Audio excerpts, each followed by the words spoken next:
فبأي آلاء ربكما تكذبان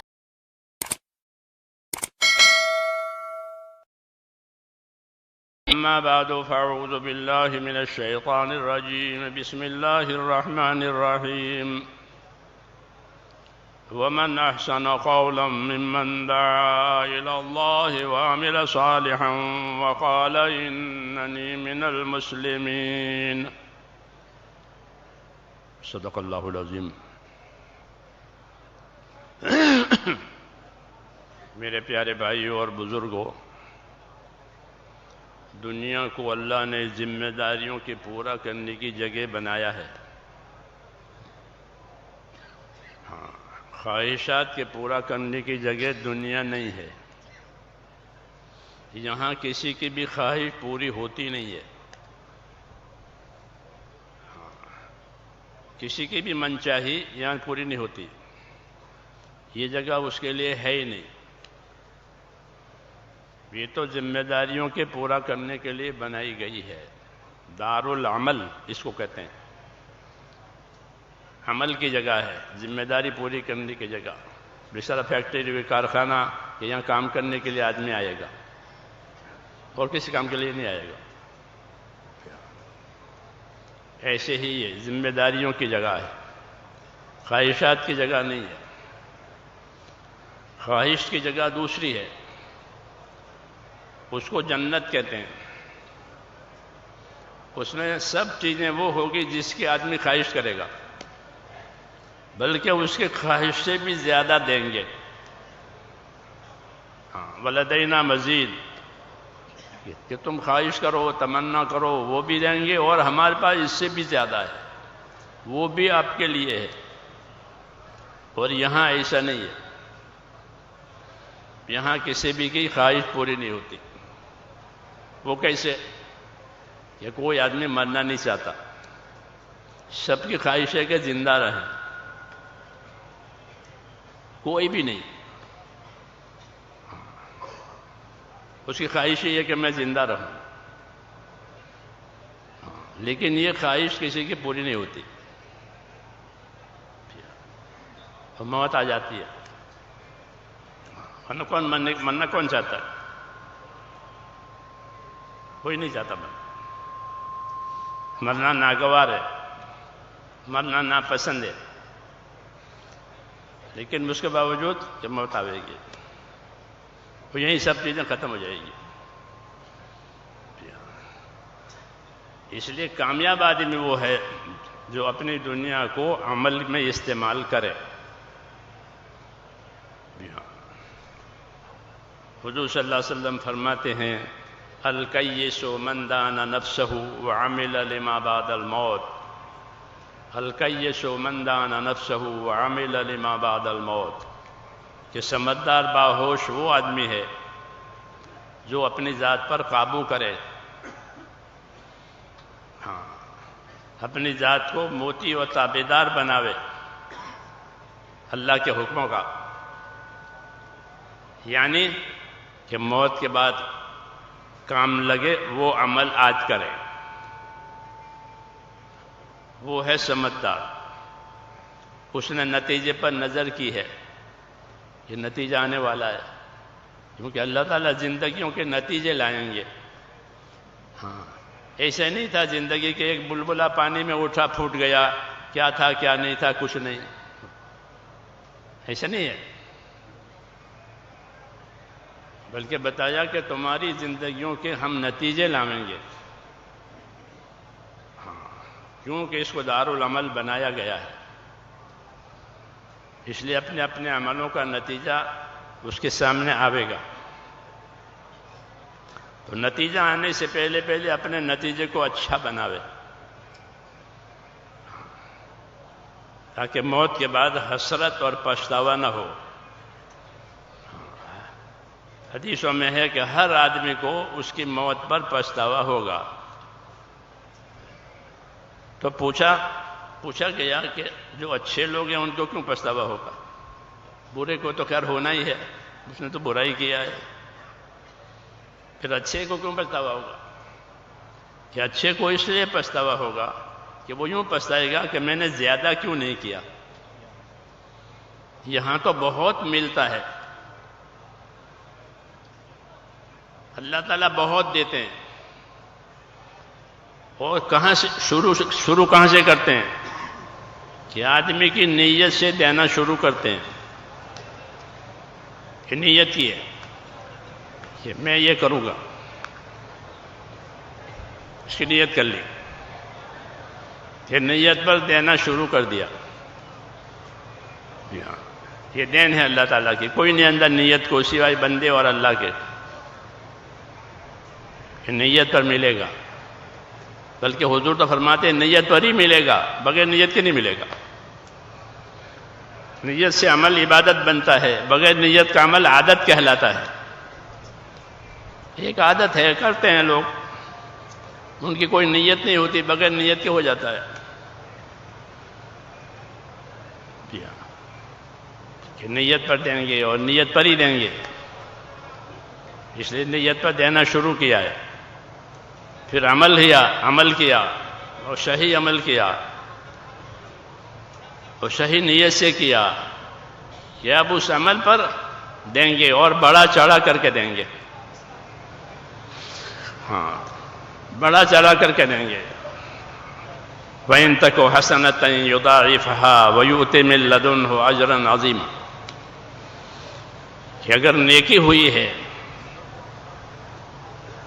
تو اس کو بڑھائیں گے اللہ پاک بدلہ دینے کے لیے. اس کو اللہ کا فضل کہتے ہیں کہ اپنے فضل سے اس نیکی کو بڑھائیں گے اور ایک بڑا بدلہ بنا کر اس کو دیں گے. تو اس کے عمل پر بھی دیں گے. اور اگر اس نے اپنے عمل میں دوسروں کو بھی شامل کیا ہے، یعنی دوسروں کو سکھایا ہے، دوسروں کو دعوت دی ہے، دوسروں کو تیار کیا ہے، تو پھر اس کا عمل اور بڑھا دیں گے.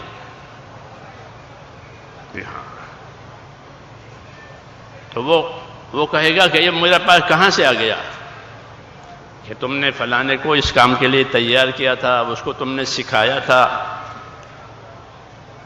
کہ یہ اس کو بھی دیا ہے اور تمہیں بھی دیا ہے. ہاں، یہ اللہ کی دین ہے. الدال علی الخیر کفاعلہ، حدیث ہے کہ بھلائی کی طرف رہبری کرنے والے کو اتنا دیتے ہیں جتنا خود بھلائی کرنے والے کو دیتے ہیں. کہ آپ نے عصر سے پہلے یا مغرب سے پہلے ملاقاتیں کر کے کچھ لوگوں کو مسجد میں لے آئے جو مسجد میں آتے نہیں تھے. اب جتنے لوگوں نے وہ مغرب کی نماز پڑھی ہے ان سب کی مغرب کی نمازوں کا ثواب اس طرح اس کو دیں گے، ان کو سب کے برابر دیں گے. ایک نماز کو آپ 10 مرتبہ نہیں پڑھ سکتے، لیکن 10 آدمیوں نے آپ کی دعوت سے نماز پڑھی ہے تو آپ کو 10 مغرب کی نمازوں کا ثواب ملے گا.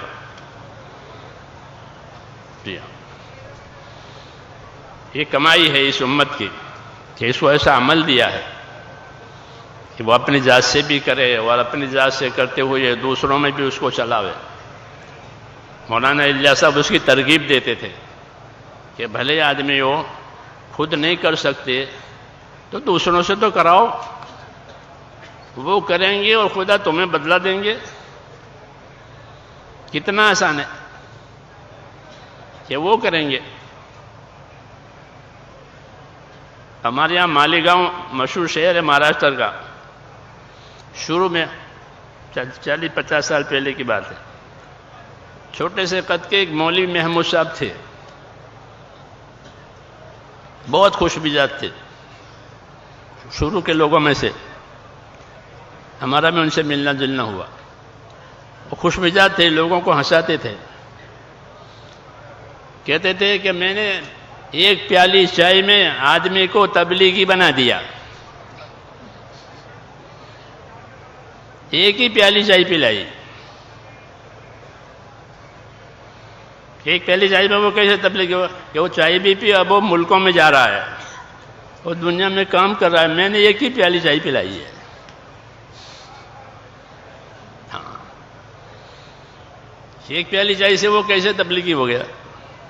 کہ میں میری دکان پر بیٹھا ہوا تھا، جمعرات کا دن تھا، اور نورانی مسجد وہاں کا مرکز ہے، جمعرات کے دن جیسے آپ حضرات جمع ہوتے ہیں سب جگہ جمع ہوتے ہیں، تو میں بیٹھا رہا تھا زور کے اور عصر کے بیچ میں، وہ جا رہے تھے، میں نے بلایا، سلام بٹھایا، خیر خیریت پوچھی، چائے منگوائی، چائے پلائی، ہم نے بھی پی، اور میں نے ان سے کہا کہ آج تو جمعرات ہے، تمہیں جمعرات میں آ جاؤ، ہمارے ساتھ رہو، عصر سے عشاء تک کا وقت ہوتا ہے، یہ بہت اچھا۔ تو اس جمعرات کو تو یہ سبب بنا، اگلے جمعرات کو وہ خود ہی آئے۔ ہاں، کوئی ترغیب ہوتی ہے کہ بھئی آیا کرو، عمل شروع کرو تو اس پر پابند رہو، یہ حکم ہے کہ کوئی عمل شروع کرے آدمی تو اس کا پابند بنے۔ جیسے تعمیر شروع کی تو آپ اس کے پوری کرے اس کو، یہ نہیں کہ تھوڑا بنایا، تھوڑی تعمیر کی پھر چھوڑ دیا، تو کب رہے گا اس میں کب رہے گا؟ یہ پوری تو کیا نہیں ہے اس کو۔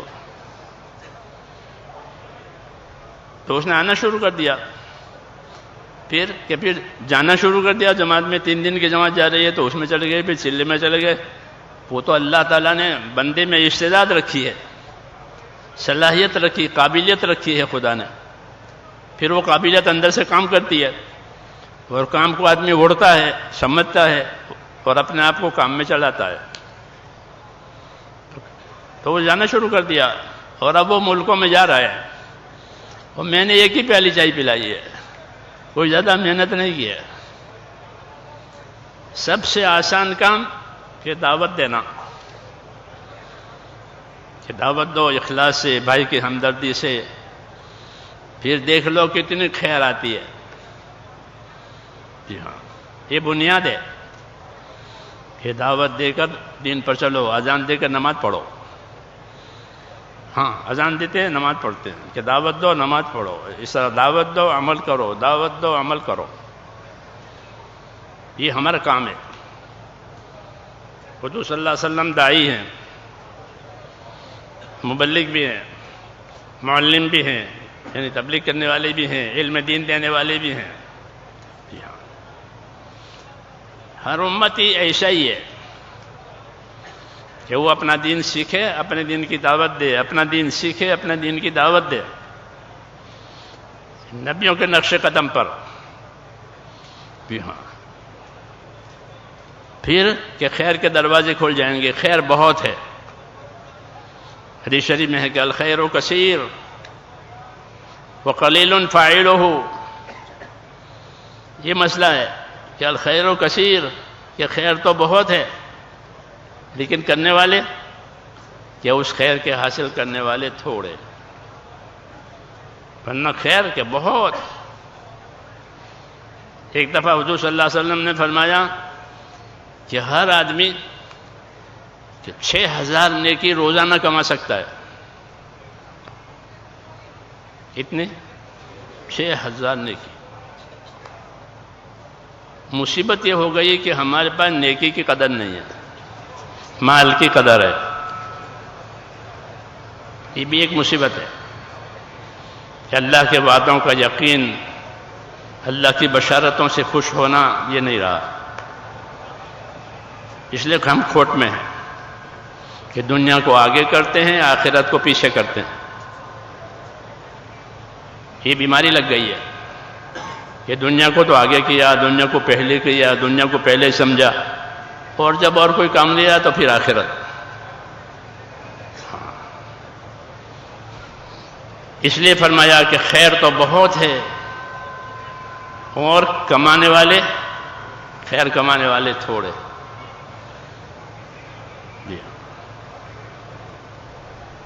آسان آسان عملوں پر بڑا بڑا انعام ہے۔ جی ہاں، کہ 6000 نیکی، کہ 6000 نیکی کیسے کمائے گا؟ تو فرمایا یہ سبحان اللہ، الحمدللہ، اللہ اکبر، یہ 3 کلمے ہیں، اور نمازوں کے بعد پڑھے جاتے ہیں، سونے سے پہلے پڑھے جاتے ہیں، تسبیحات فاطمہ اسے کہتے ہیں. حضور صلی اللہ علیہ وسلم نے فاطمہ کو یہ سکھایا تھا. ایک کلمے پر 10 نیکی ملتی ہے کہ 100 سبحان اللہ 33 مرتبہ، الحمدللہ 33 مرتبہ، اللہ اکبر 34 مرتبہ. کتنے ہو گئے؟ 100. اور ایک کلمے پر 10 نیکی ملے گی تو کتنا ہو گیا؟ 1000 نیکی. تو فجر کے بعد پڑھا ہے تو 1000 نیکی، ظہر کے بعد 1000، عصر، مغرب، عشاء 5، اور سونے سے پہلے پڑھے تو 1000، تو 6000 نیکی ہو گئی. یہ حساب بتایا. لیکن فرمایا اس کے کرنے والے تھوڑے ہیں. پوچھا اس کرنے والے کیوں تھوڑے ہیں؟ کہ اس کرنے والے اس نے تھوڑے ہیں کہ جب نماز پوری ہو جاتی ہے، سلام پھر جاتا ہے، تو شیطان کوئی ضرورت اس کو یاد دلاتا ہے کہ تیرا فلاں کام ہے، تیری فلاں ضرورت ہے. وہ اس چکر میں وہ تسبیح چھوڑ کے چلا جاتا ہے. وہ 1000 غائب ہو گئی. سوتے وقت وہ لیٹ گیا کہ میں لیٹے لیٹے پڑھتا ہوں. پھر اس کی آنکھ لگ گئی، وہ پورا نہیں ہوا، تو یوں 6000 نیکی غارت ہو گئی. حضرت علی رضی اللہ تعالیٰ عنہ فرماتے تھے کہ میں نے جب سے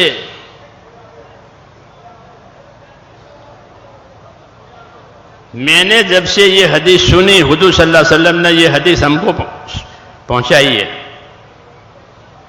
اس وقت سے یہ تسبیحات کبھی بھی ہماری فوت نہیں ہوئی. سفر میں، حضر میں، مرض میں کبھی بھی یہ فوت نہیں ہوئی. یہ اپنے ساتھیوں سے فرمایا. ایک آدمی نے پوچھا کہ کبھی نہیں فوت ہوئی؟ کہ نہ کبھی نہیں. کیا فلاں میدان میں تھے، میدان جنگ میں، اور زبردست جنگ ہو رہی تھی دین کے دشمنوں کے ساتھ، اور آپ اس میں رات دن مشغول تھے اس لڑائی میں. اس میں کیا کیا تھا؟ کہ اس رات میں بھی پڑھی ہے، اس میدان جنگ میں بھی وہ میں نے یہ تسبیحات پوری کی ہے. یہی اصل ہے. کہ خیر تو بہت ہے، لینے والے تھوڑے. ہاں، کہ کیوں؟ کہ اس کو شیطان کوئی ضرورت یاد دلاتا ہے. دوسرا کام شیطان کا یہ ہوتا ہے دین والوں کے ساتھ کہ انہیں عمل کو ٹالنا سکھاتا ہے. ٹالنے کا مطلب یہ ہے کہ دوسرے وقت میں کریں گے، ابھی کیا ضروری ہے، کل کریں گے، حج کے بعد کریں گے، رمضان کے بعد کریں گے، آئندہ سال کریں گے. اس کو ہمارے اردو میں ٹالنا کہتے ہیں کہ دوسرے وقت پر اس کو ڈال دیا اور اپنے نفس کو سمجھا دیا کہ کرنا تو ہے، تو نفس کے کرنا تو ہے، ابھی کیا ضروری ہے، دیکھیں گے بعد میں کر لیں گے. ہاں، اس کو ہمارے عربی میں، اردو میں تو ٹالنا کہتے ہیں، عربی میں اس کو تسویف کہتے ہیں. تسویف. پھر کیا ہو گیا؟ آپ کہہ دو. یہ کہہ رہے ہیں کہ جگہ ہے اسے پور کر لو، آگے بڑھو. جس کے سامنے جتنی جگہ ہے وہ آگے بڑھیں اپنے بھائی کو جگہ دینے کی نیت سے.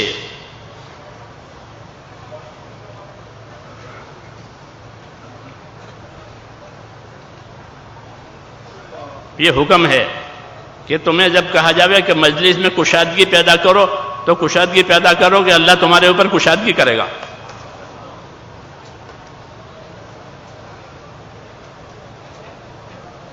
تو اپنے سامنے جتنی جگہ ہو اپنے بھائی کو جگہ دینے کی نیت سے. مسلمان تو نیتوں سے کماتا ہے. جی ہاں،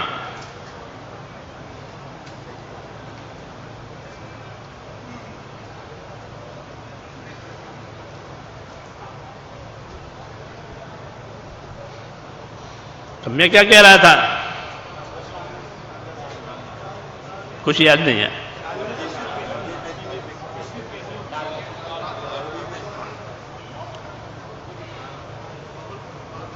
ہماری تبلیغ جو ہے نا، یہ چلتا پھرتا مدرسہ ہے، یہ بھی یاد رکھو. سیکھو، سکھاؤ، سنو، سناؤ، یاد کرو، یاد کراؤ. صحبت کا علم جیسے کتابوں کا علم ہوتا ہے، ایسے صحبت سے علم لو. یہ اصلی طریقہ ہے، پرانا. صحبت میں رہو، سیکھو، پوچھو، یاد کرو. جی ہاں، تو یہ ہے. تو یہ مجلسیں جو ہے، یہ ایک سبق ہے. کیسے یاد رکھو تاکہ دوسروں کو بتا سکو، عمل میں لا سکو. اس لیے میں کہہ رہا تھا، کیا کہہ رہا تھا کہ ٹالنا، دوسرے وقت پر اس کو ٹال دیا. عربی میں اس کو تصویب کہتے ہیں، اردو میں ٹالنا. یہ ایک بہت بڑا شیطان کا دھوکہ ہوتا ہے کہ آدمی مطمئن بھی ہو جاتا ہے کہ مجھے تو کرنا ہی کرنا ہے، حالانکہ عمل چھوڑ دیا، اب کیا کرے گا؟ تو یہ سکھاتا ہے تصویب. اور یہ بہت خطرناک چیز ہے. ہاں، کس کے لیے؟ کہ اس میں پھسلنا ہی پھسلنا ہے، آگے نہیں بڑھ سکتا. کام کو پیچھے ٹالنے والا کبھی آگے نہیں بڑھے گا، وہ محروم ہوتا ہے، بلکہ گنہگار ہو جاتا ہے اور گنہگار ہو کے مر جاتا ہے. علماء نے لکھا ہے کہ اکثر اہل النار اہل التصویف، زیادہ دوزخ میں جانے والے یہی لوگ ہوتے ہیں، تصویف والے. ہاں، کہ آدمی کی رات کو آنکھ کھلی، وہ گھڑی دیکھے، کبھی تو بہت وقت ہے، پھر سو گیا. حدیثوں میں ہے. پھر آنکھ کھلی، پھر سو گیا، کبھی تو بہت دیر ہے، ابھی تو اذان بھی نہیں ہوئی ہے، پھر سو گیا. یہاں تک کہ سورج نکل آیا، نہ فجر، نہ تہجد، نہ کچھ نہیں. پڑا رہا کہ ابھی دیر ہے، ابھی دیر ہے، ابھی دیر ہے، اٹھتے ہیں، کیا حرج ہے، ابھی بہت وقت ہے. ہاں، یہ بھی تصویف ہے کہ اب تہجد بھی گئی، فجر بھی گئی. اور آخری بات حضور نے فرمائی کہ شیطان نے اس کے کان میں پیشاب کیا ہے.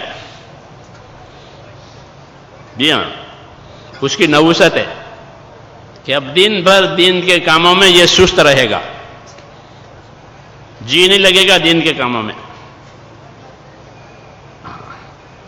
اس لیے ہدایت ہے کہ رات میں اٹھ جایا کرو، اللہ کو یاد کرو. جی ہاں، کہ تہجد میں گناہوں سے روک ہے، وہ تہجد میں بدن کی تندرستی ہے، یہ ترغیب دی ہے. لیکن شیطان کرنے نہیں دیتا، دوسرے وقت پر ٹالنا. تو ٹالنے والے محروم ہوتے ہیں.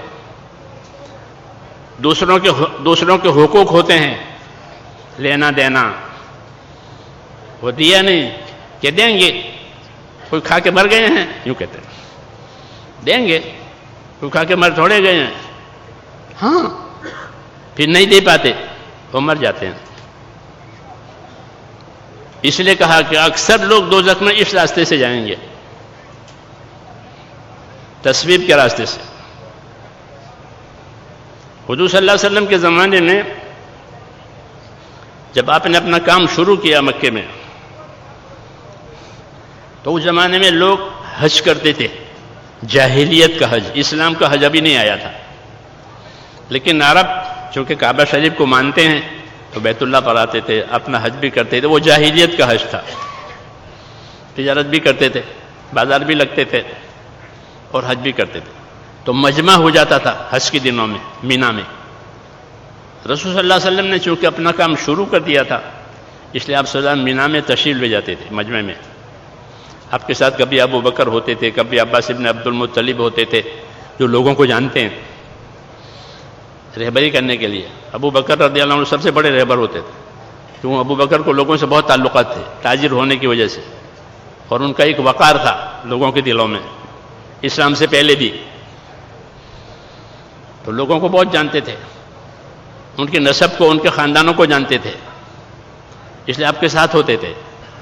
مینا میں لوگوں کے خیمے ہوتے تھے، پڑھاؤ فلانا خاندان ہے، فلاں قافلہ ہے، تو آپ مینا میں ان کے بعد تشریف لے جاتے تھے. وہ حج کے عنوان پر آئے ہوئے لوگ ہوتے تھے اور ان کو آپ دعوت دیتے تھے. مولانا یوسف صاحب رحمۃ اللہ علیہ نے ہمارے ملک میں، ہندوستان میں حاجیوں میں کام شروع کیا. وہ یہی سنت ہے وہ کہ حج کو دین کے پھیلنے کا ذریعہ بنانا. ہاں، مولانا نے شروع کیا تھا اور اس کی بڑی کارگزاری سناتے تھے. میں نے بھی سنی تھی مولانا کی زبان سے کارگزاری کہ ہمارے حج میں کام کرنے سے کتنا نفع ہوا، وہ کتنی خیر آئی، کتنی خرابیاں دور ہوئی حج کے سفر کی. یہ سنت ہے کہ حاجیوں میں کام کرو، کہ حاجی بیت اللہ پر جائے تو دین لے کر جائے، دعوت لے کر کے جائے، سیکھتا ہوا جائے. یہاں سے ایک زمانے تک یہی رہا ہمارے دین میں کہ بیت اللہ پر لوگ جاتے تھے، علماء کرام جاتے تھے، دوسرے علماء کرام دوسرے ملکوں سے آتے تھے، ان کا ملنا ہوتا تھا، ایک دوسرے سے حدیث کی سندیں لیتے تھے، ایک دوسرے سے علم کا استفادہ کرتے تھے. تو حج جو ہے نقل و حرکت ہے، اس نقل و حرکت کو دین پھیلنے کا ذریعہ بنانا. اس لیے حضور صلی اللہ علیہ وسلم مینا میں آنے والے ان مسافروں میں کام کرتے تھے، انہوں کو دعوت دیتے تھے. وہ بتاتے تھے میں اللہ کا نبی ہوں، اس امید پر کہ یہ لوگ مان لیں گے تو یہ میری بات اپنے ملک میں لے جائیں گے جب واپس جائیں گے. تو اس لیے ان کے قافلوں میں، ان کے پڑاؤ میں پہنچ جاتے تھے. آپ کے ساتھ یہ حضرات ہوتے تھے، وہ بتاتے یا رسول اللہ یہ فلاں لوگ ہیں، یہ فلاں لوگ ہیں، فلاں لوگ ہیں. ان سے بیٹھ کر کے آپ بات کرتے تھے اور ان کو سمجھاتے تھے. سمجھانا ضروری ہے. حضرت رحمۃ اللہ علیہ فرماتے تھے سمجھانے میں کمی نہ کرو، سمجھاؤ، اپنے بھائی کو فائدہ بتاؤ، نقصان سمجھاؤ. فرمایا سمجھانے میں کمی نہ کرو، ہدایت دینے والا تو اللہ ہے. ہم سمجھائیں کام کیا ہے، مقصد کیا ہے، طریقہ کار کیا ہے. تو فرماتے تھے سمجھانے میں کمی نہ کرو، لیکن سمجھائے گا وہ آدمی جو پہلے کچھ سمجھے. جی ہاں، اس لیے کہتے ہیں اللہ کے راستے میں پھریں اور اللہ کے راستے میں محنت کریں اور اس کام کو سمجھیں، خالی وقت پورا کر کے نہ آویں. ہاں، یہ کوئی ڈیوٹی نہیں ہے کہ بھئی میرا وقت پورا ہو گیا میں چلا جاتا ہوں. ڈیوٹی والے کرتے ہیں نا ایسا، یہ ڈیوٹی پوری ہو گئی تو چلو. ایسا نہیں ہے، ہم مزدور نہیں ہیں چلو میرا کام پورا ہو گیا میں جا رہا ہوں. کہ نہیں، میں تو ذمہ دار ہوں. ہم مزدور نہیں ہیں، ہم نوکر نہیں ہیں. نوکر کا یہ کام ہوتا ہے کہ وہ اپنا وقت دیکھتا ہے اور چلا جاتا ہے. میرا وقت پورا ہو گیا میں جاتا ہوں. تو ایسا ہے کہ نہیں، ایسا نہیں ہے. ہم تو ذمہ دار ہیں، ہماری چیز ہے. نوکر چیز کو اپنے نہیں سمجھتا دکان میں کہ مال بگڑے گا، رہے گا، کہ میرا وقت پورا میں جا رہا ہوں. لیکن دکان والا یہ تو میرا مال ہے، یہ بگڑے گا. ہاں، اس لیے ہم ذمہ دار ہیں، ہم نوکر نہیں ہیں کہ بھئی پھر پھرا کے چلے آئے، چلہ لکھوایا تھا تو پورا کر دیا. یہ نہیں ہونا چاہیے. کہ چلے کا کیا اثر ہے، کہ چلے کا اثر ہونا چاہیے. ہاں، کہ چلے کا کیا اثر ہے کہ کم سے کم چلے میں ایک آدمی نمازی بن جاوے. کیا بن جاوے؟ نمازی بن جاوے، اس کو نماز سے تعلق ہو جاوے. یہ ہونا چاہیے کہ نماز سیکھے، نماز سکھاوے، نماز کے لوگوں کو دعوت دے، نماز کی پابندی کرے. کہ چلے میں کیا ملا کہ نماز ملی. جی ہاں، کیونکہ عبادت کا دین پہلے آتا ہے. حضرت جی فرماتے تھے محنت ہوگی تو عبادت کا دین پہلے آئے گا. یعنی نماز پڑھے گا، ذکر کرے گا، تلاوت کرے گا، دعا مانگے گا. یہ کرے گا، کتنا بھی ناواقف ہو یہ کر لے گا کہ محنت کرنے سے عبادت کا دین زندگی میں پہلے آئے گا، ہاں معاملات کا دین آخر میں آئے گا، اور جب دین نکلے گا تو سب سے پہلے معاملات کا دین نکل جائے گا۔ معاملات میں لین دین میں لوگ دین کی پرواہ نہیں کریں گے، یہاں بے ایمانی ہو جائے گی، وعدہ خلافی ہو جائے گی، وہ دین بگڑ جائے گا۔ تم یہ کہ مینا میں حضور صلی اللہ علیہ وسلم پھرتے تھے اور اپنی بات پیش کرتے تھے کہ میں اللہ کا رسول ہوں، مجھ پر اللہ نے کتاب اتاری ہے، تم ایمان لاؤ، اور میں تمہارے ملک میں اور تمہارے علاقے میں بھی جانے کو تیار ہوں، اگر تم مجھے لے جاؤ گے تو میں وہاں بھی جاؤں گا۔ اپنے آپ کو پیش کرتے تھے، کیوں کہ مجھے یہ لوگ یہاں کام نہیں کرنے دیتے، قریش کے کفار، تو میں آپ کے ساتھ جانے کو تیار ہوں، اپنے آپ کو پیش کرتے تھے۔ تو ایک مرتبہ ایک قافلے میں آپ کا جانا ہوا، آپ نے وہاں بیٹھ کر کے بات کی اور خوب سمجھایا، اور پھر مطالبہ کیا کہ میری بات پر ایمان لاؤ اور میرا ساتھ دو اور اپنے علاقے میں اس دین کو لے جاؤ۔ تو اس میں ایک آدمی سمجھدار تھا، وہ بہت متاثر ہوا اور اپنی قوم سے کہنے لگا کہ میری قوم یہ بہت بڑی خیر ہے، اسے لے لو، اسے لے لو۔ تو کہنے لگے کہ ابھی نہیں، بعد میں دیکھیں گے، وہی ابھی تو حج میں آئے ہیں، حج ہو جائے گا پورا، دیکھیں گے اگلے سال، یہ کہا۔ حضور صلی اللہ علیہ وسلم نے دیکھا کہ یہ آدمی بہت سمجھدار ہے، تو آپ نے دوبارہ اس سے بات کی اور اس کو اور سمجھایا۔ تو وہ کہنے لگا کہ آپ کی بات خدا کی قسم مجھے اتنی نورانی معلوم ہوتی ہے کہ میں بتا نہیں سکتا، کہ نبی ہے اور دعوت دے رہا ہے، کہ آپ کی بات اتنی نورانی ہے کہ میں بتا نہیں سکتا، لیکن میری قوم ہے یہ، اگر میں زیادہ زور دوں تو یہ مجھ سے بھی ناراض ہو جائیں گے، جہالت ہے، اس لیے میں لاچار ہوں۔ تو حضور صلی اللہ علیہ وسلم نے ان کو چھوڑ دیا، دوسری جگہ تشریف لے گئے۔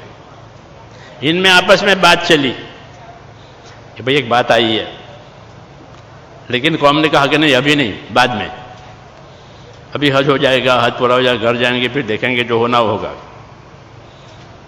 یہ ٹالا، اس کو اندر چٹک لگی ہے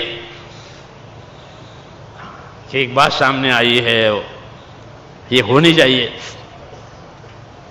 تو اس نے اپنے ساتھیوں سے کہا اچھی بات ہے، وطن ہی جانا ہے تو پھر اس راستے سے جائیں گے، پہلے والے راستے سے نہیں جائیں گے، کہ راستہ بدلنے سے کیا فائدہ ہے؟ کہ نا راستہ بدلنے سے فائدہ یہ ہے کہ راستے میں ایک شہر پڑتا ہے، وہاں یہودی رہتے ہیں، ان کے پاس کتاب ہے، وہ اہل کتاب ہے، ان سے پوچھیں گے ان کے بارے میں، کیونکہ عرب تو ناواقف تھے، ان پر کوئی کتاب بھی نہیں آئی، ان میں کوئی رسول بھی نہیں آیا، ہاں ان سے پوچھیں گے، اچھی بات ہے۔ تو وہاں پہنچے، ایک بوڑھے یہودی سے ملاقات کی کہ یہ ایسا ایسا ہوا ہے مینا میں، آپ کی کیا رائے ہے؟ اس نے اپنی کتاب کھولی، کچھ کہا نہیں، وہ کتاب کھول کر کے پڑھنا شروع کیا۔ کیا پڑھ رہا تھا؟ تو حضور صلی اللہ علیہ وسلم کا ذکر تھا توریت میں، نبی آخری زمانے کا حرم سے ظاہر ہوگا، یعنی مکے سے حرم سے ظاہر ہوگا، اس کی شکل، شباہت، آنکھ، کان، ناک، نقشہ ایسا ہوگا، اونٹ پر سواری کرے گا، ٹکڑا روٹی پر گزارا کرے گا، وغیرہ وغیرہ آپ کی صفتیں تھیں۔ تو سنا کر کے پوچھا کہ یہی آدمی ہے؟ کیا یہ بالکل یہی آدمی ہے، یہی ناک، نقشہ، یہی سب یہی ہے۔ تو وہ یہودی نے رائے دی کہ اگر یہی ہے تو یاد رکھو یہ نبی ہیں، ان کی بات قبول کر لو. تو وہ اپنے ساتھیوں کو دیکھو یہ بھی کہہ رہا ہے، اب ماننے میں کیا حرج ہے؟ کہ نہیں ابھی نہیں، بعد میں دیکھیں گے. جی ہاں، یہ مصیبت ہے. ابھی نہیں، اگلے سال تو جانا ہی ہے حج کو، ہر سال حج میں آتے ہیں، ابھی کیا دیر ہے، ابھی کیا جلدی ہے. وہ یہودی کہنے لگا کہ یہ نبی ہیں، اس کے بعد مانو. اور دیکھو میں تم کو بتاتا ہوں. وہ کہہ رہا ہے، یہودی نے کیا بتایا؟ یہودی نے یہ بتایا کہ آئندہ تمہاری عرب قوم دو حصے میں بٹے گی. ایک حصہ تمہاری قوم کا اس نبی سے لڑے گا، ابو لہب، ابو جہل، یہ پارٹی ان کی، یہ ساری عمر لڑتے ہی رہے.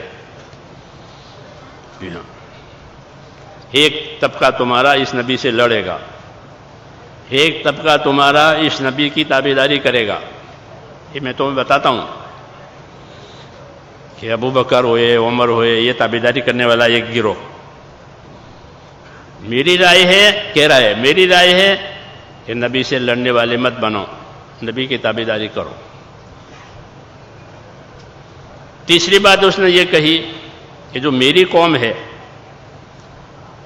وہ تو ہے کتاب والے، ان کو سب معلوم ہے، مگر میری قوم، کہ میری قوم اس نبی سے حسد کرے گی. جی ہاں، دو چیزیں آدمی میں حسد پیدا کرتی ہے، ایک مال اور ایک علم. یہ حسد کی بیماریاں لاتے ہیں. مال کی وجہ سے حسد ہوتا ہے،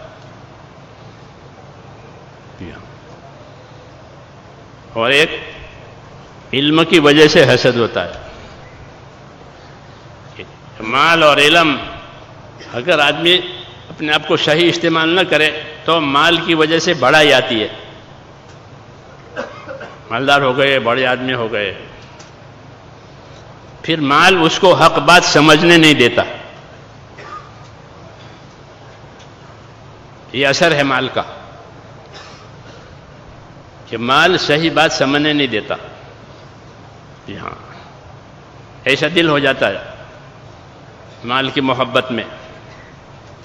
ہاں، اپنی بڑائی آ جاتی ہے، اپنے آپ کو کچھ سمجھنے لگتا ہے. جی ہاں، اور مال کی وجہ سے فساد ترقی کرتا ہے. مال کا استعمال اگر دین نہیں آیا تو دیکھو، بیچ میں ایک بات سمجھ لو، مال کے بارے میں 3 درجے تو بہتر ہیں، 3 درجے برے ہیں. کہ مال میں کیا ہو کہ مال آیا ہے تو انصاف سے رہو، جس کا حق ہے اس کا حق دو، جس کا حق ہے اس کا حق پہچانو. انصاف یہ فرض ہے، کیونکہ انصاف کے بغیر حق ادا نہیں کرے گا. ہاں، کہ انصاف کرو، جو اپنے لیے پسند کرو وہ دوسرے کے لیے پسند کرو، جو اپنے لیے ناپسند کرو وہ دوسرے کے ناپسند کرو. یہ حکم ہے تاکہ حق ادا ہو جاوے. اور حق سے اوپر یہ ہے کہ احسان کرو. یہ حکم ہے کہ حق تو دینا ہی دینا ہے، وہ تو اس کا حق ہے، اس کے بغیر تو چارہ نہیں، نہ تو ظالم بنے گا حق مار کر کے. اور اس سے اور اعلیٰ درجہ کیا ہے کہ حق بھی دیا اور احسان بھی کیا. ہاں، مولانا الیاس صاحب رحمۃ اللہ علیہ، جب یہ موٹر گاڑیاں وغیرہ نہیں تھی نظام الدین میں، عام طور پر تانگے یعنی گھوڑا گاڑی ہوتی تھی، اسی سے جاتے آتے تھے. تو یہ گھوڑا گاڑی والا مقرر تھا، وہ آتا تھا لے جاتا تھا، اس کی مزدوری مقرر تھی. 12 آنے 16 آنے کا روپیہ بنتا تھا انگریزوں کے زمانے میں. تو اس کو 12 آنے اس کی 12 آنے مزدوری طے ہو جاتی تھی. مولانا اس کو پورا روپیہ دیتے تھے کہ بھائی 12 آنے تو تیرا حق ہے میرے اوپر، اور یہ 4 آنے میری طرف سے ہدیہ قبول کرو، یہ احسان. سمجھ میں آئی نا بات؟ یہ کیوں کہ اللہ نے حکم دیا ہے ان اللہ یامر بالعدل والاحسان، کہ اللہ تمہیں حکم دے گا انصاف کرنے کا اور احسان کرنے کا. 20 پر عمل ہے کہ 12 آنے تو اس کا حق ہے، اور 4 آنے ہماری طرف سے احسان اپنے بھائی کے ساتھ. سمجھ میں آئی بات؟ یہ سبق قرآن نے دیا ہے مسلمانوں کو کہ کیا کرو گے، کہ انصاف کرو، احسان کرو. اور حضور صلی اللہ علیہ وسلم کی زندگی میں تیسری چیز اس سے بھی اوپر کی تھی، انصاف، احسان اور ایثار. ایثار آپ کے ہاں تھا، ایثار انصار کے ہاں تھا، ایثار صحابہ کے ہاں تھا. ایثار کا مطلب یہ ہوتا ہے کہ انصاف بھی ہے، احسان بھی ہے، اور ایثار کہ اپنی ضرورت کو نہیں دیکھا، دوسرے کی ضرورت کو دیکھا. بھوکا رہ کر دوسرے کو کھانا کھلایا، پیاسا رہ کر دوسرے کو پانی پلایا. اس کو کیا کہتے ہیں؟ ایثار کہتے ہیں. یہ سب سے اوپر ہے. رسول صلی اللہ علیہ وسلم کے گھروں میں ایثار ہوتا تھا. آپ کے گھر میں کبھی کوئی مہمان آ گیا تو گھر والوں سے پوچھتے پہ کچھ ہے کہ نہیں، پانی ہے گھر میں پینے کے لیے اور کچھ نہیں ہے. تو گھر میں کچھ نہیں ہے، کیوں ہوتا تھا؟ حضور صلی اللہ علیہ وسلم غریب آدمی تھے. حضور صلی اللہ علیہ وسلم غریب آدمی تھے، اس لیے گھر میں کچھ نہیں ہے. کہ غریبی کی وجہ سے نہیں، ایثار کی وجہ سے کچھ گھر میں رہتا ہی نہیں تھا.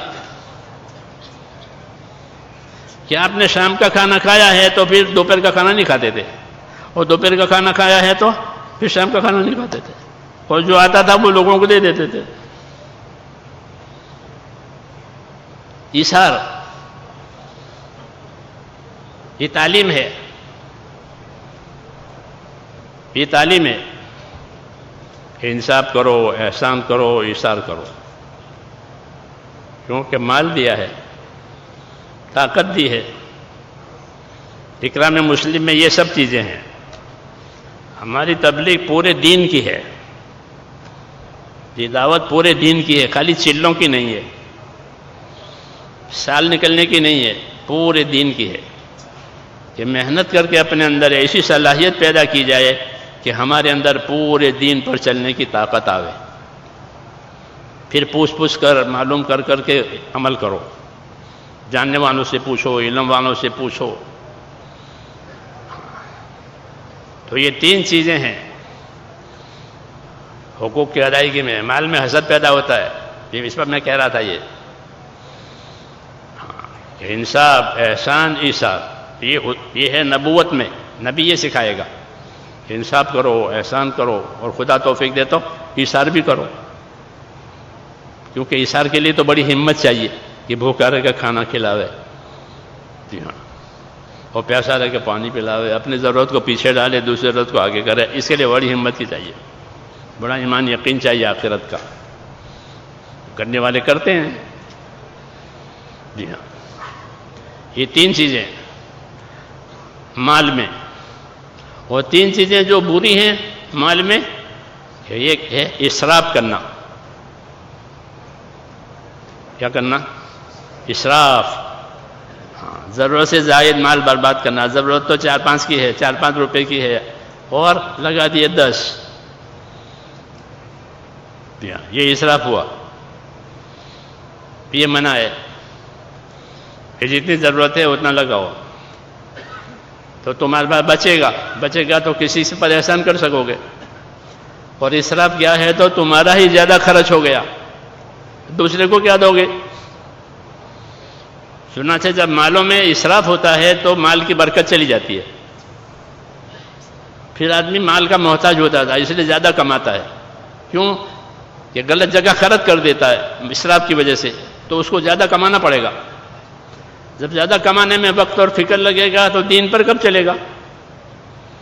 اس لیے دین میں پیچھے رہ جائے گا. علم نہیں ہوگا، طریقہ نہیں ہوگا، حق کی ادائیگی نہیں ہوگی. کیوں کہ تو صبح شام مصروف ہے کمانے میں. کیونکہ اسراف ہو رہا ہے کہ 10 کی جگہ 20 خرچ کر رہے ہیں. جی ہاں، تو پھر اتنی کمائی لانی پڑے گی. پھر طبیعت اس کی عادی ہو گئی ہے اسراف کی وجہ سے، تو اتنا کرنا ہی پڑے گا. یہ اسراف ہے. تو اسراف سے منع کیا ہے. کہ کھاؤ پیو استعمال کرو، اللہ کی نعمتیں ہیں تمہارے لیے ہیں، لیکن کیا کرو کہ اسراف مت کرو. اللہ کو اسراف کرنے والے پسند نہیں ہیں، تو اسراف ہوتا ہے. پھر اسراف میں اصلاح نہیں ہوئی تو اس سے آگے جاتی ہے، جیسے وہاں انصاف سے احسان پر گیا تھا کہ اسراف سے آگے کیا، کہ اسراف سے آگے مال میں تبذیر ہوتی ہے. تبذیر کے معنی یہ ہے کہ بغیر ضرورت کے خرچ کرنا، شوق ہے، کوئی ضرورت نہیں ہے، کوئی حاجت نہیں ہے، تو پھر کیا ہے یہ شوق، مبذر شوق ہے، کوئی ضرورت نہیں ہے، وہ لگا رہے ہیں، شوق ہے. تو فرمایا کہ اس طرح مال خرچ کرنے والے جو ہیں وہ شیطان کے بھائی ہیں، اور شیطان اللہ کا ناشکرا ہے. وہ حدیثوں میں ہے کہ جب حضور صلی اللہ علیہ وسلم پیدا ہوئے تو شیطان نے اپنے آدمیوں کو بھیجا کہ دیکھو کچھ ہوا ہے زمین میں، پتہ لگاؤ. تو پتہ لگا کر آئے کہ ایک نبی ہے، وہ پیدا ہوئے ہیں، وہ نبی بھی ہوں گے، اس کی امت بھی ہوگی، اور وہ اس طرح کام کریں گے. تو مختصر شیطان نے کہا کوئی بات نہیں، نبی کو ہونے دو اور ان کی امت کو بھی ہونے دو، کام بھی کرنے دو، میں بھی کروں گا. پوچھا آپ کیا کریں گے؟ کہ میں یہ کروں گا کہ یہ نبی جہاں لگانے کو کہے گا میں اس کے مقابل کا دوسرا راستہ بتاؤں گا کہ یہاں نہیں لگانا ہے، یہاں لگانا ہے. تو یہ اپنی جانی مالی طاقتیں بجائے نبی کے راستے پر لگانے کے دوسرے راستے پر لگائیں گے، یہ منزل کو پھر نہیں پہنچیں گے، یہ پھسل جائیں گے. یہ مقابل کی بات ہے. اس لیے کہا کہ اس طرح مال کو ضائع کرنے والے شیطان کے بھائی ہیں، اور شیطان خدا کا ناشکرا ہے، اس کو تبذیر کہتے ہیں. بغیر ضرورت شوق ہے، شو کرنا ہے. ہاں اس سے آگے مال کا کیا ہوگا کہ اس سے آگے جو مال جائے گا تبذیر سے کی بلا سے زیادہ سخت بلا کہ پھر مال سے عیاشی آتی ہے. اس کو قرآن نے مترف کہا ہے. عیاش لوگ، بس عیاشی ہے مال کی وجہ سے. کیا حق ہے، کیا باطل ہے، کیا دنیا، کیا ہے، کچھ نہیں، عیاشی. ایک طبقہ ہو جاتا ہے مال کی وجہ سے عیاش. عام طور پر نبیوں کی مخالفت انہی عیاش لوگوں نے کی ہے ان کے زمانوں میں، کیونکہ وہ عیاش لوگ ہیں، مال کی وجہ چھکے ہوئے ہیں مال میں. ہاں تو وہ عیاش نبیوں کی مخالفت انہوں نے کی ہے. وما ارسلنا فی قریۃ من نبی الا قال مترفوها انا بما ارسلتم به کافرون. کہ جب ہم نے کسی بستی میں رسول بھیجا تو وہاں کے عیاشوں نے یہ کہا کہ تمہاری دعوت سے ہم کو انکار ہے. یہ عیاشی مال نے یہ پیدا کیا ہے، اور ہمیں مال نے یہ رہبری کی ہے مال کے راستے سے کہ انصاف کرو، احسان کرو، اثار کرو. کہ مال اسی لیے ہے. تو میں اس پر میری بات چلی تھی آگے کہ مال اور علم یہ حسد پیدا کرتا ہے. آپ کو یاد آ گئی ہوگی یا بھول گئے ہوں گے. تو وہ یہودی نے کہا تھا کہ میری قوم حسد کرے گی. تم نبی کے ساتھ حسد مت کرنا، تم تابعدار ہو جانا، لڑنا نہیں. حسد کرے گی، اور حسد کی وجہ ان کا علم ہے. فرحوا بما اوتوا من العلم، کہ ان کو جو علم ملا اس پر وہ اترانے لگے، اکڑنے لگے کہ ہمارے پاس علم ہے. تو میں نے کہا مال اور علم یہ دونوں بڑائی پیدا کرتے ہیں اگر صحیح تربیت نہ ہو. جی ہاں، تو یہ اپنے اندر اکڑ پیدا کرتے ہیں، اور مال حق بات سمجھنے نہیں دیتا. جی ہاں، مال کی محبت میں وہ حق بات نہیں سمجھتا. ہاں اس کو مال کی محبت آڑے آتی ہے. اور مال دیا ہے قربانی کے لیے. کس کے لیے؟ کہ حق پر مال لگاؤ. ہاں حق پر مال لگاؤ. ہاں اور جتنا تم خرچ کرو گے اس سے زیادہ اللہ خرچ کرے گا تمہارے اوپر. فرماتے انفق ينفق علیک، تو خرچ کر، خدا تجھ پر خرچ کرے گا. تو لوک ولا تو کی تو لوک نہ لگا، نہیں تو اللہ بھی لوک لگائے گا. یہ حکم دیا ہے یہاں کہ اللہ کے راستے میں خرچ کرنے سے کوئی فقیر نہیں ہوگا، کہ اللہ کے راستے میں خرچ کرتے فقیر ہو گئے، کیسا نہیں ہوگا، اللہ اس کو بڑا چڑھا کر کے دیں گے، برکت بھی دیں گے، بدلہ بھی دیں گے، حکم تو یہ تھا۔ لیکن مال حق بات سمجھنے نہیں دیتا۔ اس طرح علم بھی ہے کہ اگر علم سے بڑائی آئی ہے کہ میں جانتا ہوں، مجھے معلوم ہے، بڑائی آئی، علم بڑائی پیدا کرتا ہے، اس لیے کہتے ہیں کہ علم بھی لو اور اپنے سے بڑوں کی صحبت میں رہو تاکہ چھوٹے بنو۔ ہاں، صحبت اختیار کرو اچھوں کی، نیک لوگوں کی، ان سے تربیت حاصل کرو تاکہ علم بڑائی نہ پیدا کرے۔ جیسے مال بڑائی پیدا کرتا ہے، یہ علم بڑائی پیدا کرے گا۔ حسد ہوتا ہے بڑائی کی وجہ سے کہ میں تو ہوں، یہ کہاں آ گیا، میں یہاں کام کر رہا تھا، میں ذمہ دار تھا، یہ کہاں سے آ گیا، یہ حسد پیدا ہوا۔ اخلاص نہیں ہے، اخلاص نہیں ہوتا ہے تو حسد ہوتا ہے، اور اخلاص ہوتا ہے تو کہ خوش ہو جاوے کہ میں اکیلا تھا، اللہ نے یہ بھیج دیا، میری مدد کے لیے آ گیا، اب یہ میرا مدد کرو، ہم دونوں مل کے کام کریں گے۔ اور نہیں تو حسد ہوتا ہے، یہ کہاں آ گیا، میں تو تھا یہاں۔ جی ہاں، تو علم نے حسد، تو اس یہودی نے کہا میری قوم یہ جانتے ہوئے کہ یہ نبی ہے، پوری طرح وہ پہچانتے تھے حضور صلی اللہ علیہ وسلم کو، اور ایسا پہچانتے تھے جیسا آدمی اپنے بیٹے کو پہچانتا ہے۔ یہ اللہ نے خبر دی کہ یہ آپ کو ایسے پہچان لیتے ہیں دیکھتے ہی، کیونکہ ان کی کتابوں میں ساری بات آئی ہے۔ تو جیسے آدمی اپنے بیٹے کو پہچان لیتا ہے، ایسا ہی پہچان لیتے ہیں، ان کو کوئی تردد رہتا نہیں ہے، لیکن ان کے اندر کی بڑائی جو ہے وہ حق بات ماننے نہیں دیتی۔ ہاں، اس لیے محنت مجاہدہ ضروری ہے تاکہ آدمی اپنے آپ کو چھوٹا بناوے۔ کیا بناوے؟ چھوٹا بناوے، پھر اللہ کی رحمتیں اترے گی۔ چھوٹا آدمی ہوتا ہے، چھوٹا بچہ، تو آپ اس کے سر پر ہاتھ پھیرتے ہیں، چھوٹا ہے، شفقت کرتے ہیں، رحمت کرتے ہیں، چھوٹا۔ ہاں، تو آدمی چھوٹا بنا تو اللہ کی رحمتیں آئے گی، دین پر چلنا آسان ہو جائے گا۔ اور بڑائی آئی تو کہ بڑائی آئے تو حق قبول کرنا مشکل، اس لیے محنت مجاہدہ کرایا جاتا ہے، اچھوں کی صحبت، اچھا ماحول، ہاں، کہ بڑائی نہ آوے۔ تو ان میں بڑائی آئی تھی علم کی وجہ سے، اس لیے انہوں نے حضور صلی اللہ علیہ وسلم کے ساتھ حسد کیا۔ روایتوں میں ہے کہ جب حضور نے ہجرت فرمائی اور آپ پہنچے، ہجرت کر کے پہلے قباء میں پہنچے تھے ہجرت میں، تو دو یہودی شام کو آئے، تو وہاں رہتے تھے وہ، اور ایک دوسرے کہنے لگے کہ یہ وہی ہے، کیا وہی ہے، یہ وہی ہے۔ تو انہوں نے فیصلہ کیا کہ موت تک اس سے دشمنی اور مخالفت کرنی ہے، کہ موت تک۔ چنانچہ ایسا ہی ہوا، وہ آخر تک یہی کرتے ہوئے۔ اس لیے وہ یہودی نے کہا تھا ہماری قوم حسد کرے گی، حق پہچانتے ہوئے حق نہیں قبول کرے گی، اپنے آپ کو بڑا سمجھنے کی وجہ، یہ بیماری ہے۔ تو بات لمبی ہو گئی۔ ہاں، میں کہہ رہا تھا مینا والی بات، تو وہ مینا سے گزرتے، وہ یہاں سے گزرے تھے، اس یہودی سے یہ ہدایتیں لی قافلے نے۔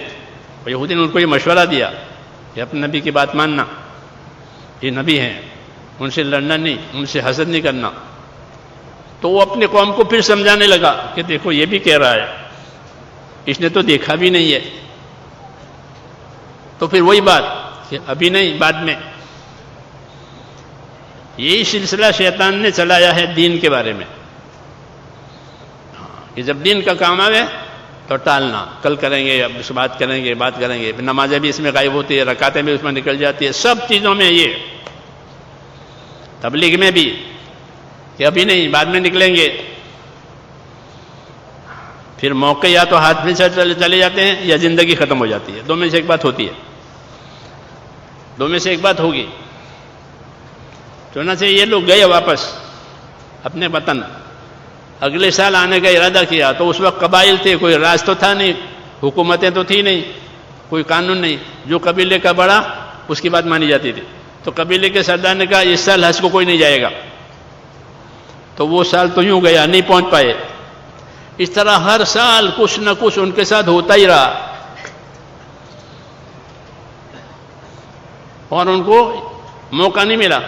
ہر سال کوئی نہ کوئی رکاوٹ آوے، موقع ہاتھ سے نکل جاتے ہیں. یہاں تک کہ حضور صلی اللہ علیہ وسلم نے مکی زندگی گزار کر کے مدنی زندگی پر آئے، اور مدینہ کی بھی 10 سال ہو گئے آپ کو، ان کو موقع نہیں ملا کہ دوبارہ آویں. 11ویں سال میں جب حضور صلی اللہ علیہ وسلم نے اپنا حج کیا اور لوگوں کو دعوت دی کہ ہمارا حج ہوگا اس سال، ہمارے ساتھ حج کرو. نبی ہر حکم کو دعوت کے ساتھ جوڑتے ہیں. حج کا حکم آیا تو حج کی دعوت دی، نماز کا حکم آیا تو نماز کی دعوت دی. ہر حکم کو دعوت کے ساتھ جوڑنا، اور جو دعوت قبول کرے اس کو اس حکم کی تعلیم دینا کہ اب اس نے بات تو مان لی ہے، اب اس کو سکھاؤ. تو نبی کا کام ہوتا ہے دعوت دینا، تعلیم دینا، دعوت دینا، تعلیم دینا، تاکہ زندگی حکموں پر آوے، طریقے پر آوے. یہی ہمارا کام ہے کہ دعوت دی اور دعوت قبول کی اور سیکھا کہ اب دوسروں کو سکھاؤ. اپنی محنت لگاؤ دوسروں پر، اوپر سے لو نیچے دو. تجارت ہوتے نہیں تو تجارت میں اوپر والوں سے لیتے ہیں، بڑے تاجروں سے، اور نیچے چھوٹے تاجروں کو بیچتے ہیں یا فٹ پاتھ پر بیٹھ کے بیچتے ہیں. اوپر سے لاتے ہیں اور نیچے بیچتے ہیں. ان دو کاموں میں اس کی روزی ہو جاتی ہے. تجارت میں یہ ہوتا ہے کہ دین میں بھی یہی کرو کہ اپنے سے زیادہ جاننے والوں سے ملو، ان سے لو دین، اور اپنے سے کم جاننے والوں کے پاس پہنچ کر ان کو دو. تو اس میں کیا ہوگا کہ ہدایت کا انتظام ہو جائے گا، ہدایت ملے گی، دین بنے گا، ایمان بنے گا. اوپر سے لو نیچے دو، کاروبار اسی طرح چلتا ہے. دین میں بھی یہی ہے، اوپر والوں سے لینا، نیچے والوں کو دینا. تو حضور صلی اللہ علیہ وسلم نے حج کی لوگوں کو دعوت دی اپنے حج والے سال میں، اور بہت بڑے مجمع نے آپ کے ساتھ حج کیا. اس کو حجۃ الوداع کہتے ہیں. اور فرمایا مجھ سے حج سیکھ لو، حج کے ارکان مجھ سے یاد کر لو. اگلے سال ملاقات کی امید نہیں ہے، اپنی موت کی اطلاع دی، اپنی وفات کی اطلاع دی کہ اگلے سال امید نہیں ہے کہ میں آپ سے ملوں اور آپ مجھ سے ملیں. اس لیے اس کو حجۃ الوداع کہتے ہیں. وداعی ہو گئی، امت کو رخصت کیا. تو بہت مجمع حج میں آیا اور لوگوں نے آپ کی صحبت سے حج سیکھا، پھر اس کو یاد کیا، پھر حج کے احکام چلائے. ان لوگوں کو اس کا موقع نہیں ملا کہ وہ آئیں. وہ ایک آدمی جس کو اندر چٹک لگی تھی وہ آیا حج میں، میسرہ اس کا نام تھا. وہ ملا آپ سے، پوچھا مجھے پہچانا کہ ہاں پہچانا، میسرہ مینا میں ملے تھے اتنے سالوں پہلے. کہنے لگا یا رسول اللہ، جتنے لوگ میرے ساتھ تھے قافلے میں اس عرصے میں ایک ایک کر کے سب مر گئے، ایک بھی نہیں بچا ہے. اللہ نے میری زندگی لمبی کر دی، مجھے موقع ملا کہ میں آپ سے ملا ہوں. اب حضور صلی اللہ علیہ وسلم کی زندگی میں 3 مہینے رہ گئے ہیں حج کے بعد، کہ میرے بھی اسلام قبول کرنے میں تاخیر ہوئی ہے، لیکن اللہ نے مجھ کو بچا لیا. اور میرے جتنے ساتھی تھے اپنی موت سے ایک ایک کر کے دنیا سے چلے گئے. یہ خبر دی.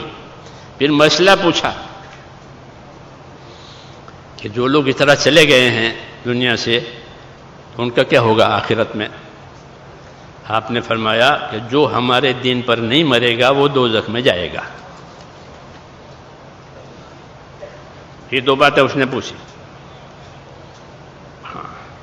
کہ اللہ کا شکر ہے کہ مجھ کو اللہ نے بچا لیا اور وہ ایمان لائے. پھر ابو بکر، حضور صلی اللہ علیہ وسلم تو 3 ہی مہینے زندہ رہے، پھر ابو بکر کی صحبت میں رہے اور ان کا اسلام اور دین بہت اچھا ہو گیا. یہ بات میں نے اس لیے سنائی کہ یہ شیطان کی طرف سے ایک بات ہے کہ دین کے کاموں کو پیچھے ڈالو، بعد میں کریں گے، بعد میں کریں گے، بعد میں ہو جائے گا، بعد میں نکلیں گے، پھر نہیں نکل پاتے. ہاں، کہ دنیا ان کو چھوڑتی نہیں ہے، ایک کام کے بعد دوسرا کام، ایک ضرورت کے بعد دوسری ضرورت، یہ چلتی رہتی ہے. کار دنیا کسے تمام نہ کر، فارسی میں مثل مشہور ہے کہ دنیا کے کام کو کوئی پورا کر کے گیا ہی نہیں ہے. کہ چلو یہ گئے تھا کام پورا کر کے گیا، اب کچھ نہیں ہے، بلکہ دوسروں کے لیے چھوڑ کے جاتے ہیں، پھر دوسرے بھی اسی طرح پہنچتے ہیں۔ ہاں، کہ دنیا کا کام پورا کر کے کوئی گیا ہو کیسا نہیں ہے، وہ مسئلہ چھوڑ کے جاتا ہے، مسائل پیدا ہو جاتے ہیں پیچھے والوں کے لیے۔ ایسے دنیا کا جھنجٹ ہے یہ۔ اس لیے حکم ہے کہ جب حق بات سامنے آوے تو اس پر سبقت کرو، اس پر پہل کرو۔ اللہ تعالیٰ سبقت کرنے والوں کو، پہل کرنے والوں کو پسند کرتے ہیں، ان سے اللہ محبت کرتے ہیں۔ اور جب کسی کام پر قدم اٹھایا کہ اب اس سے پیچھے نہ ہٹے، اب آگے بڑھے اور اس پر قائم رہے۔ سبقت کرنا، استقامت پیدا کرنا، اپنے آپ کو پابند بنانا، اس کے مستقل اللہ کے حکم ہے۔ کر کے چھوڑ دینا یہ تو کھیل ہوا، کھیل دیکھ کے چھوڑ دیتے ہیں، کیا ہوا کہ کھیل دیکھ، تو یہ دین کو کھیل بنانا ہے کہ کیا بھی چھوڑا بھی، کیا بھی چھوڑا بھی، تو یہ تو کھیل ہو گیا، یہ کھیل ہو گیا۔ کھیل کسے کہتے ہیں؟ بے مقصد کام کرنے کو کھیل کہتے ہیں۔ بے مقصد، ہوا ہوا، نہیں ہوا نہیں ہوا، کوئی مقصد نہیں، یہ کھیل کے دین کو کھیل بنایا ہے۔ کہ جو دین کو کھیل بنائے گا وہ اپنی دنیا سے دھوکہ کھائے گا۔ کہ دین تو ملا نہیں اور دنیا نے ساتھ دیا نہیں، تو ادھر سے بھی گیا ادھر سے بھی گیا۔ کہ جو دین کو کھیل بناوے گا وہ اپنی دنیا سے دھوکہ کھائے گا۔ کیوں کہ اس وقت دنیا سامنے ہے، پھر یا تو یہ دنیا سے خود رخصت ہو جائے گا یا دنیا اس کے پاس سے رخصت ہو جائے گی، دونوں میں سے ایک بات ہونے والی ہے۔ ہاں، اس لیے دین میں یہ حکم ہے کہ جب کام سامنے آوے، حکم سامنے آوے، اس کا نفع نقصان سامنے آوے تو کیا کرے؟ کہ سبقت کرے، کہ میں پہل کروں، میں پہل کروں۔ کیوں کہ اللہ نے سبقت کرنے کا حکم دیا ہے۔ سابقو، کہ آگے بڑھو، کہ کہاں؟ کہ اللہ کی مغفرت کی طرف اور اللہ کی جنت کی طرف، یعنی حکم میں پہل کرو۔ پہلی سب کو فضیلت ہے، کیوں کہ یہ سبقت کرنے والے ہیں، یہ پہلے آئے ہیں، یہ سابق ہے۔ صحابہ ہدایت دیتے تھے کہ مسجد میں پہلے چلے جاؤ اور سب سے آخر میں نکلو۔ حضرت علی، حضرت انس رضی اللہ عنہ کی نصیحتوں میں یہ لکھا ہوا ہے کہ مسجد میں یہ پہلے چلے جاؤ۔ کیوں کہ اللہ نے خالی نماز پڑھنے کا حکم نہیں دیا ہے کہ نماز پڑھ لو، ایسا نہیں کہا ہے۔ نماز پڑھ لو، نماز کے بارے میں دو حکم دیے ہیں۔ ایک حکم دیا نماز قائم کرو، اقیموا الصلاۃ قرآن میں ہے، نماز قائم کرو، اس کی سنت، مستحبات، ان تمام چیزوں کا اوقات، ان کی رعایت کے ساتھ۔ یہ قائم کرنے کا مطلب یہ ہوتا ہے۔ پڑھ لو، کہیں قرآن شریف میں نہیں ہے نماز پڑھ لو، ایسا نہیں ہے۔ دوسرا حکم یہ ہے کہ نمازوں کی حفاظت کرو، حافظوا علی الصلوات، کہ نمازوں کی حفاظت کرو۔ جیسے آدمی اپنے مال سامان کی حفاظت کرتا ہے، اپنے آل اولاد کی حفاظت کرتا ہے، ہاں، کہ ان کو نقصان نہ ہو، ان کا نفع ہو، ان کو تکلیف نہ ہو، ان کو راحت ہو۔ حفاظت مشہور چیز ہے، کوئی نئی چیز نہیں ہے کہ اپنی عبادت کی حفاظت کرو۔ یہ نماز، یہ حکم ملے ہیں، پابند بھی بنو، حفاظت بھی کرو، اس میں آگے بھی رہو۔ یہ حکم ہے دین کے کاموں میں کہ استقامت کے ساتھ چلو۔ کیا مطلب؟ کہ ایک بات ہدایت کی ملی ہے کہ ہم اس کے پابند ہو گئے۔ صحابہ کرام میں جو وصف تھا وہ اسی کا تھا۔ وہ کیا؟ کہ اپنے آپ کو پابند بنایا۔ کوئی کسی کام پر منع کیا تو بس وہ منع ہی رہا، کبھی اس میں قدم ہی نہیں رکھا۔ ٹوکا آپ نے، کیسا کیوں کیا؟ کہ بھائی اب نہیں کریں گے، ختم۔ ایک آدمی آئے روایتوں میں، انہوں نے آ کر ڈکار لی، کھانا کھایا تھا تو ڈکار آئی۔ حضور نے ان کو تنبیہ کی کہ اکثر من جسائک، ارے کم کرو اپنے ڈکائیں، کم کرو ڈکارے۔ تو وہ کہتے ہیں گھر میں اس وقت کھانا پک گیا تھا، سرید وغیرہ، تو میں نے ذرا کھا لیا تھا، اس کی ڈکار آئی تو اس پر تنبیہ ہوئی۔ فرمایا 30 برس ہو گئے، پھر اس کے بعد میں نے پیٹ بھر کر نہیں کھایا۔ ایک تنبیہ ہوئی بس، کم کرو ڈکاریں۔ تو کہا 30 سال ہو گئے میں نے پیٹ بھر کر کبھی نہیں کھایا. کیوں؟ کہ مجھے تنبیہ ہوئی تھی. یہ اصل دین ہے. اصل دین کیا؟ کہ اللہ کے حکموں کو اللہ کی عظمت کے ساتھ ادا کیا جائے. اللہ کی منائی کو اللہ کی منائی سمجھ کر عظمت کے ساتھ اس سے بچا جاوے. اس کے لیے آدمی کو محنت ضروری ہے. جب محنت ہوگی اور محنت کی باتیں سنیں گے، فضیلت کی باتیں سنیں گے، تو عظمت آئے گی، حکم کی عظمت آئے گی کہ یہ چیز حرام ہے. ہاں، کہ حرام، کہ اللہ نے اس کو حرام کیا ہے. کہ حرام کیا ہے؟ تو فرمایا، تو بتایا علماء نے کہ حرام یہ اللہ کی بارڈر ہے. یہاں کوئی نہ جاوے، بارڈر میں کوئی گھس نہیں سکتا. جو بارڈر میں گھس جاوے تو کہ بڑا گنہگار، بغیر اجازت کے، بغیر پاسپورٹ کے، بغیر ویزا کے. دنیا کی حکومت و قانون ہے کہ کسی نے بارڈر میں پاؤں رکھ دیا کہ بڑا جرم ہو گیا، چاہے اس کے دل میں کچھ بھی نہ ہو، لیکن اس نے بارڈر میں یہ بڑا جرم. پچھلے دنوں 2 یمنی آئے تھے، ابھی 3-4 سال پہلے کی بات ہے، تو جا کے گئے تھے بیچارے بھولے والے. تو یا سیر کرنے کے لیے یا کسی چیز کے لیے کہ ذرا تھوڑے سیر کریں گے، تو پہنچتے پہنچتے ہندوستان کی سرحد میں داخل ہو گئے بنگلہ دیش سے. دیکھا ان کے پاس تو کچھ بھی نہیں ہے، ویزا نہیں ہے، کچھ بھی نہیں ہے. بس وہ پکڑیں گے کہ تم نے بارڈر میں داخلہ کیوں لیا بغیر پوچھے، بغیر تمہارے پاس ویزا نہیں ہے، کوئی پرمیشن نہیں ہے، کوئی نہیں. 2 برس تک وہ رکے رہے اس جرم میں. کیوں؟ کہ بارڈر میں داخل ہو گئے.